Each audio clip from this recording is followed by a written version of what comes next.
اس وقت کا جو فرعون تھا، جو بادشاہ تھا اس وقت کا، اس کو اس کے جو حواریوں میں، ان کے درباریوں میں جو اس کے لوگ تھے، انہوں نے ان کو کہا کہ تیری بنی اسرائیل کی قوم میں ایک بچہ ایسا پیدا ہونے والا ہے جو تیرے تیرا تخت کو تاراج کر دے گا، تیری بادشاہت کو ختم کر دے گا۔ اس نے کیا کیا کہ حکم جاری کر دیا کہ بنی اسرائیل کے گھر جو بھی بچہ پیدا ہو اس کو قتل کر دیا جائے۔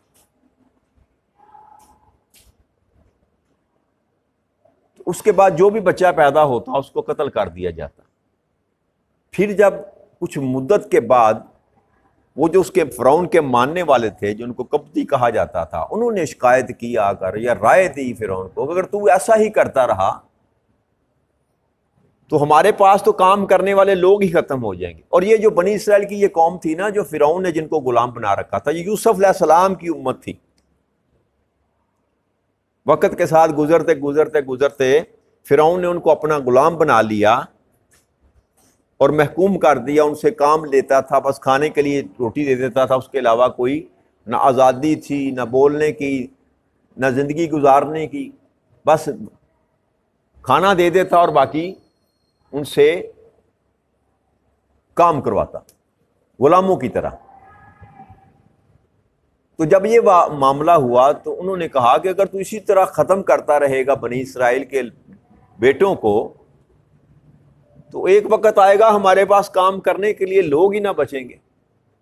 تو پھر اس نے دوسرا حکم یہ جاری کیا کہ 1 سال مار دیا جائے بچے کو اور دوسرے سال زندہ رکھا جائے۔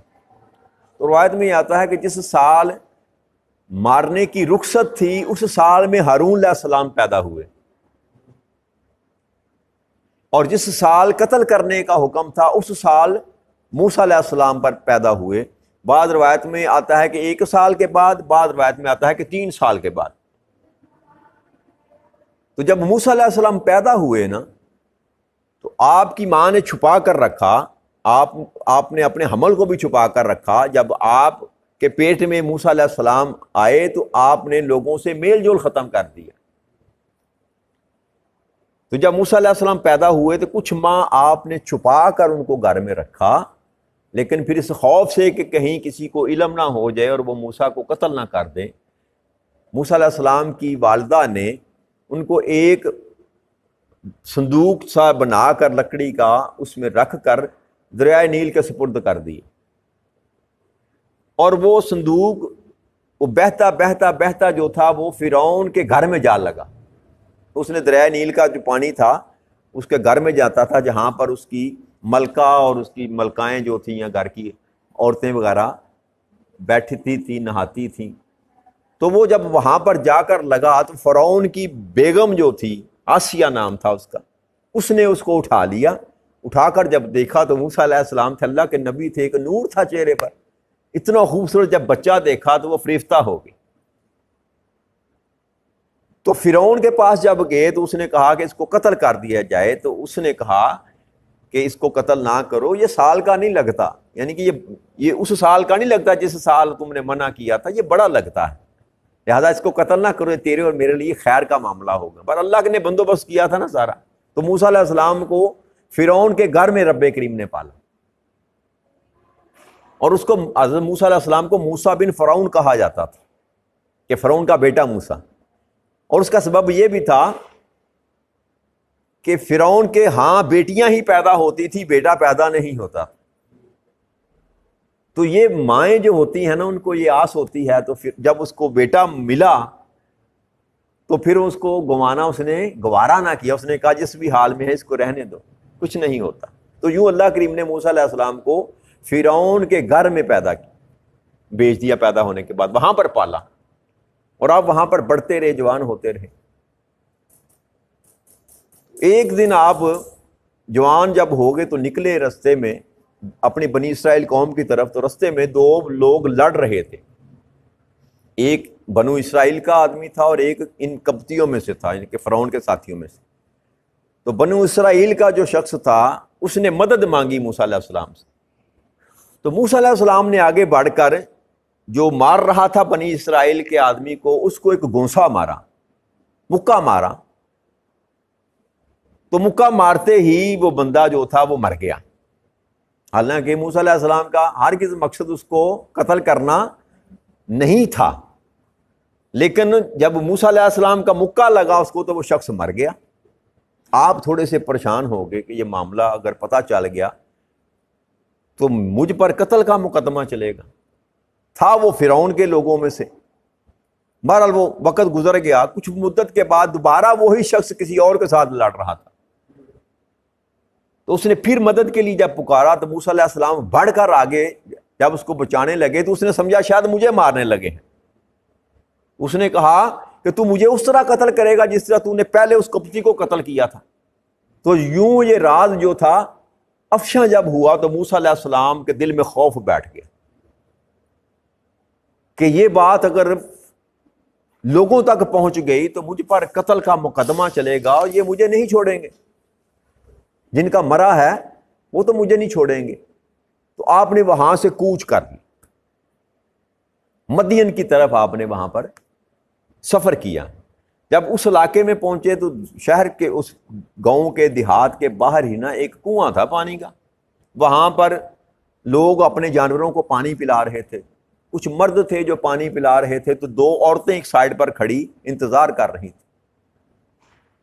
تو موسیٰ علیہ السلام نے ان سے پوچھا کہ آپ کیوں پانی نہیں پلاتی اپنی جانوروں کو؟ تو انہوں نے کہا کہ یہ مرد جو ہیں یہ کھڑے ہوئے ہیں، یہ کسی کی باری نہیں آنے دیتے. تو موسیٰ علیہ السلام نے آگے بڑھ کر ان کی بکریوں کو پانی پلا دیا. جب پانی پلا دیا تو پانی پینے کے بعد وہ چلی گئی شکریہ ادا کر کے. آپ وہیں پر ایک جگہ درخت کے سائے میں بیٹھ کے تو ان دونوں بیویوں نے جا کر گھر جا کر اپنے والد جو حضرت شعیب علیہ السلام تھے ان کو جا کر بتایا کہ ایک بہت ہی شریف النفس انسان جو تھا وہ لگتا ہے پردیسی ہے، مسافر ہے. وہ سارا واقعہ بیان کیا. تو اگر آپ مناسب سمجھیں کہ ہم اس کو اپنے گھر لے آئیں، مسافر ہے، اس کی خدمت بھی ہو جائے گی اور نیکی کا بدلہ بھی ہو جائے گا. تو شعیب علیہ السلام نے کہا ٹھیک ہے. اسی طرح موسیٰ علیہ السلام جو تھے وہ ان کو گھر لایا گیا، وہاں پر ان کو رکھا گیا. جب تو ان کے ساتھ ایک اللہ کریم کے امر سے ایک سودا طے کیا گیا. شعیب علیہ السلام نے ان سے کہا کہ اگر تو قبول کرے تو میں ان دونوں بیٹیوں میں سے ایک بیٹی تیرے نکاح میں دیتا ہوں، لیکن شرط یہ ہے کہ تو 8 سال یہاں پر رہ کر ہماری سیوا کرے گا، خدمت کرے گا، یا اگر 2 سال اوپر کر دے جو تیری مرضی.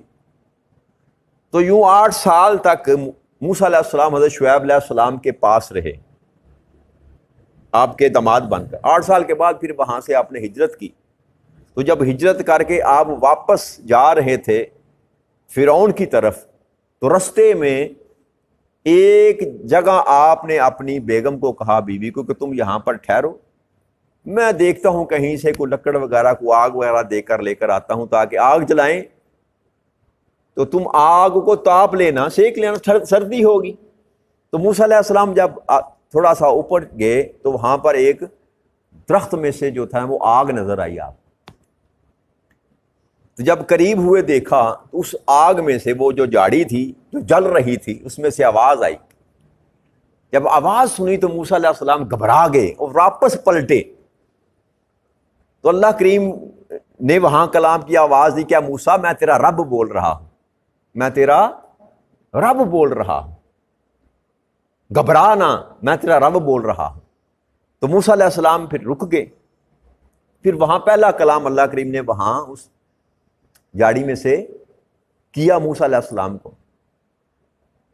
تو وہیں پر اللہ کریم نے آپ کو جو تھے نا معجزات جو تھے وہ عطا کیے. ایک معجزہ یہ عطا کیا کہ آپ اپنی بغل میں ہاتھ دبا کر جب باہر نکالتے تھے تو وہ سورج کی طرح چمکنے لگ پڑتا تھا.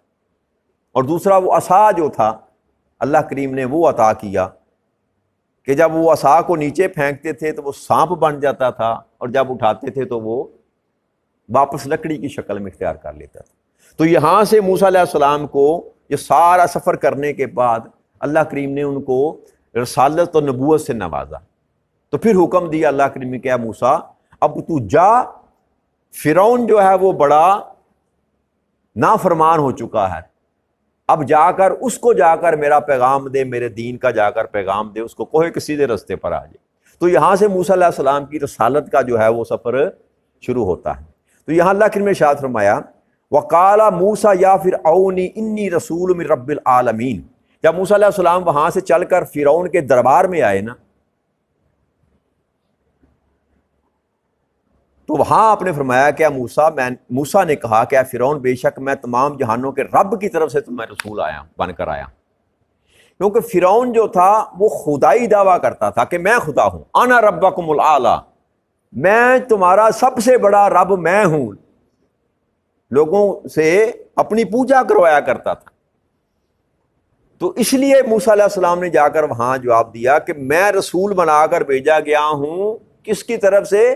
اس رب کی طرف سے جو ساری کائناتوں کو پالنے والا، اس کی ربوبیت کے دعوے کو رد کیا کہ تو رب نہیں ہے، رب وہ ہے جس نے مجھے رسول بنا کر یہاں بھیجا ہے۔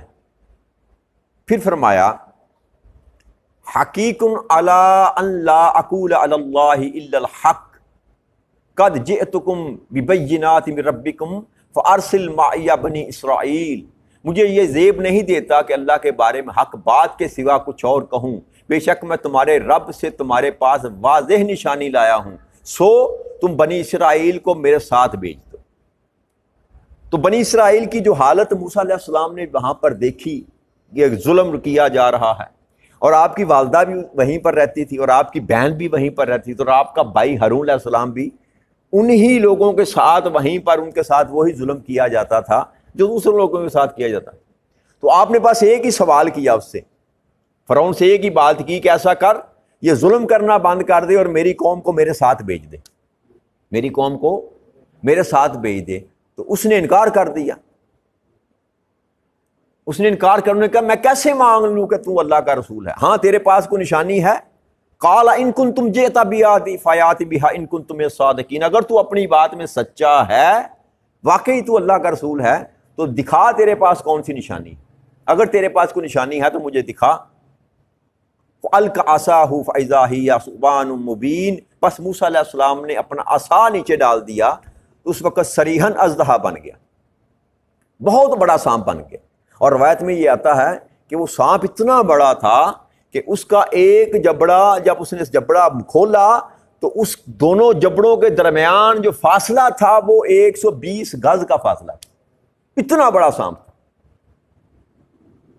اور دوسرا وَنَزَعَ يَدَهُ فَإِذَا هِيَ بَيْضَاءُ لِلنَّاظِرِينَ، اور پھر اپنا ہاتھ گریبان میں ڈال کر جب نکالا تو وہ اس وقت دیکھنے والوں کے لیے چمکدار سفید ہو گیا، سورج سے بھی زیادہ چمک رہا تھا۔ تو یہ دونوں واضح نشانیاں دیکھ لینے کے باوجود بھی، کیونکہ اس وقت جو دور چل رہا تھا، اس وقت کے فرعون کے معاملات میں، دور میں جو معاشرے میں جادو سر چڑھ کر بولتا تھا، جادو کا دور تھا، تو جب موسیٰ علیہ السلام نے یہ دو معجزات جب دکھائے اللہ کی طرف سے جو عطا کیے گئے تھے، تو وہ سارے جو اس کے ماننے والے تھے، فرعون کے سردار جو تھے، بڑے رئیس جو تھے، قال الملاء من قوم فرعون ان ھذا لساحر علیم، وہ بولے یہ تو بہت بڑا کو ماہر جادوگر ہے، بہت بڑا، کیونکہ وہ جادوگر ہی تھے، جادو کو ہی دیکھتے تھے، جادو کی دنیا میں ہی رہتے تھے، تو انہوں نے اس معجزے کو بھی جادو کے ساتھ ہی جوڑا کہ یہ تو بہت بڑا کوئی جادوگر ہے۔ یرید ان یخرجکم من ارضکم فماذا تأمرون، تو فرعون نے یہ کہا لوگو یہ تمہیں تمہارے ملک سے نکالنا چاہتا ہے، سو تم مجھے کیا مشورہ دیتے؟ اس نے اپنے سرداروں سے کہا کہ یہ تمہیں تمہارے دیس سے، تمہارے ملک سے نکالنا چاہتا ہے، مجھے کیا تم مشورہ دیتے؟ قالوا ارجی واخاہ ارسل فی المدین حاشرین، انہوں نے کہا کہ اس کے اور اس کے بھائی کو مؤخر کر دو، اور شہروں میں سے جادوگر جمع کرو، ان کے ساتھ مناظرہ کرتے ہیں، مقابلہ کرتے ہیں کہ ان کا معاملہ بھی مؤخر کرو، اس کا اور اس کے بھائی کا۔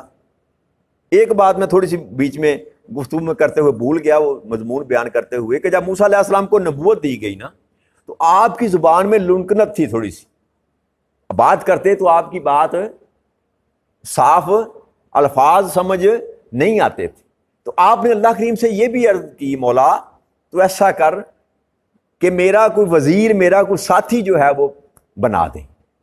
تو اللہ کریم نے پھر موسیٰ علیہ السلام کی عرض پر ہارون علیہ السلام کو، جو آپ کے سگے بھائی تھے، ان کو آپ کا وزیر مقرر کیا اور ان کو بھی نبوت عطا فرمائی۔ تو یہ دونوں بھائی حضرت موسیٰ علیہ السلام اور ہارون علیہ السلام دونوں فرعون کے دربار میں گئے۔ تو وہاں جب انہوں نے کہا کہ جمع کرو لوگوں کو اور لوگوں کی طرف اعلان کرو، اپنے ملک میں منادی کرا دو کہ جہاں جہاں کوئی بڑا جادوگر ہے اس کو بلاؤ، ان کا مقابلہ کرتے ہیں۔ اس طرح اگر ہم نے ان کو نکال دیا، ان کے جادو کا جواب نہ دیا، تو کہ لوگوں کے دلوں میں تشکیک پیدا ہوگی، لوگ شک میں مبتلا ہو جائیں گے۔ پہلے موسیٰ علیہ السلام کو اور ہارون علیہ السلام کو شکست دیتے ہیں، اس کے بعد ان کو نکالیں گے۔ تو اس مقصد کے لیے انہوں نے یاتو کا بقال ساحر علیم، وہ تمام ہر ماہر جادوگر کو لے آئے، جتنے جادوگر اس کے پاس تھے اس ملک میں منادی کرا کے انہوں نے سارے کے سارے جادوگر اکٹھے کر لیے۔ وَجَعَ السَّحَرَةُ فِرْعَوْنَ قَالُوا إِنَّ لَنَا لَأَجْرًا إِنَّ كُنَّا نَحْنُ الْغَالِبِينَ۔ تو جادوگروں نے موسیٰ علیہ السلام اور ہارون علیہ السلام سے مقابلہ کرنے سے پہلے فرعون سے یہ کہا کہ ہم مقابلہ کرتے ہیں، ہم اس جادو کا توڑ کرتے ہیں، ہمیں تم اجرت کیا دو گے اگر ہم اس پر غلبہ پا لیں، موسیٰ علیہ السلام پر غلبہ پا لیں تو تو ہمیں اجرت کیا دے گا؟ قالا نعم وانکا من المقربین، اس نے کہا کہ ہاں اگر ایسا ہو جائے تو بے شک میں تمہیں اپنے مقربین میں شامل کر لوں، تمہیں خاص اپنے لوگوں میں شامل کر دوں گا۔ اس کے بعد قالوا یا موسیٰ اما ان تلقی و اما ان نکون نحن الملقین، تو ان تمام جادوگروں نے کہا کہ موسیٰ علیہ السلام آپ پہلے ڈالیں گے اپنا جادو یا ہم پہلے ڈالنے والوں میں سے ہو جائیں؟ قال القوا، موسیٰ علیہ السلام نے کہا کہ پہلے تم ڈالو۔ فلما القوا سحروا اعین الناس واسترهبوا وجاءوا بسحر عظیم۔ موسیٰ علیہ السلام نے کہا پہلے تم ڈالو، تو جب انہوں نے اپنی رسیوں اور لاٹھیوں کو زمین پر ڈالا تو لوگوں کی آنکھ میں وہ جب جادو کے ذریعے ان کو ایسا نظر آنے لگا کہ جیسے سانپ زمین پر جو ہیں وہ رینگ رہے ہیں۔ وَأَوْحَيْنَا إِلَى مُوسَىٰ أَنْ أَلْقِ عَصَاكَ فَإِذَا هِيَ تَلْقَفُ مَا يَأْفِكُونَ، اور ہم نے موسیٰ علیہ السلام کو یہ وحی کی، اللہ کریم نے موسیٰ علیہ السلام کو یہ حکم دیا کہ اے موسیٰ آپ اپنا عصا ڈال دیں۔ تو جیسے ہی موسیٰ علیہ السلام نے اپنا عصا زمین پر پھینکا تو ایک بہت بڑا اژدہا بن گیا۔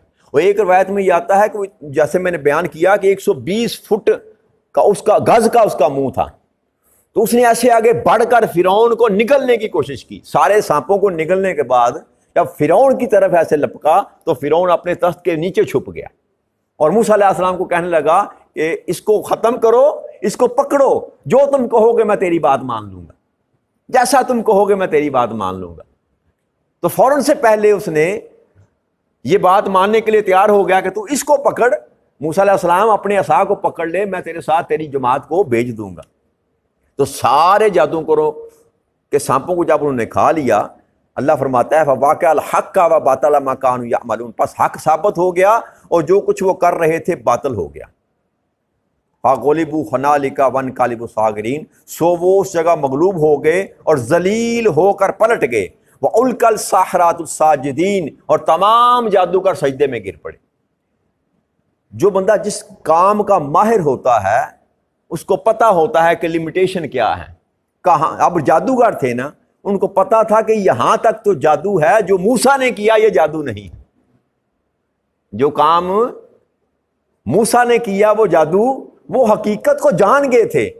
جو ہم نے کیا یہ سحر ہے، جادو ہے، لیکن جو موسیٰ نے کیا یہ جادو، جب وہ حقیقت کو جان گئے تو سارے کے سارے جو تھے وہ سجدے میں گر پڑے، موسیٰ علیہ السلام کے قدموں میں گر پڑے اور کہنے لگے قالو آمنا برب العالمین، ہم سارے جہانوں کے رب پر ایمان لے آئے، رب موسیٰ و ہارون، موسیٰ اور ہارون کے رب پر۔ تو یوں موسیٰ علیہ السلام نے ان کو فرعون کے دربار میں فرعون کے اور ان حواریوں کو شکست دی۔ تو سارے جادوگر جو تھے یکمشت ایک زبان سے بول کر یہ کہنے لگے کہ ہم موسیٰ علیہ السلام اور ہارون علیہ السلام کے رب پر ایمان لے آئے، کیونکہ وہ جان چکے تھے کہ موسیٰ علیہ السلام حق پر ہیں، یہ جادوگر نہیں ہیں۔ لیکن اس کے باوجود وہ جو فرعون تھا وہ اپنے وعدے سے مکر گیا، اس نے بنی اسرائیل کو موسیٰ علیہ السلام کے ساتھ جانے کی اجازت نہ دی۔ تو آج یہیں بات ختم کرتے ہیں، اس سے آگے اللہ نے چاہا تو کل مضمون بیان کریں گے۔ وما علینا الا البلاغ المبین۔ السلام علیکم ورحمۃ اللہ وبرکاتہ۔